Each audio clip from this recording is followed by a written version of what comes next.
કહી શકાય। અહીંયા યાદ રાખજો, આ સાપ્તાહિકનું નામ પણ આપણે યાદ રાખવાનું છે। એમના સાપ્તાહિકનું નામ હતું ક્રોસ રોડ। શું નામ હતું? Cross road. એટલે કે રોમેશ થાપર કેસને ક્રોસ રોડ કેસ તરીકે પણ ઓળખવામાં આવે છે।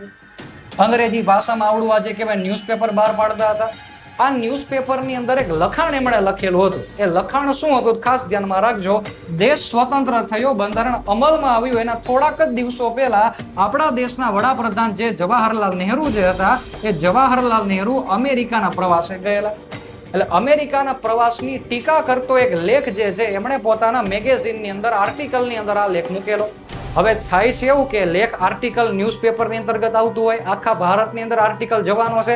એમાંનો દક્ષિણ ભારતની અંદર એક રાજ્ય છે મદ્રાસ, હાલમાં આપણે ચેન્નઈ તરીકે ઓળખીએ છીએ, પ્રદેશ ઓળખીએ છીએ। એમ એ વખતે જે મદ્રાસ હતું એ મદ્રાસમાં ઓલરેડી આંદોલન શરૂ હતું સરકારની વિરુદ્ધમાં। જે આખો નિબંધ જે છે, જે આખો આર્ટિકલ જે છે, એ જો મદ્રાસની અંદર લોકો વાંચતા થઈ જાય તો સરકાર વિરુદ્ધમાં પ્રદર્શન વધી જાય, સરકારને જે કહેવાય એના ઉપર અંકુશ મૂકવો પડે।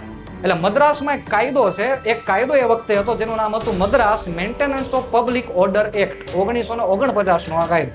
હવે 1949 ના કાયદા પ્રમાણે આ જે ન્યૂઝપેપર જે છે ક્રોસ રોડ નામનું ન્યૂઝપેપર, એની ઉપર મદ્રાસ સરકારે કહી દીધું કે જાહેર વ્યવસ્થા જે છે એ જોખમમાં આવે એવી છે, અને જાહેર વ્યવસ્થાના આધાર ઉપર અમે જે કહેવાય આ ક્રોસ રોડ નામનું જે મેગેઝિન જે છે અમારા મદ્રાસની અંદર પ્રતિબંધિત કરીએ છીએ। મદ્રાસની અંદર આવડું આ જે કહેવાય એ ક્રોસ રોડ મેગેઝિન અમે પ્રસ્તુત કરવા નહીં દે।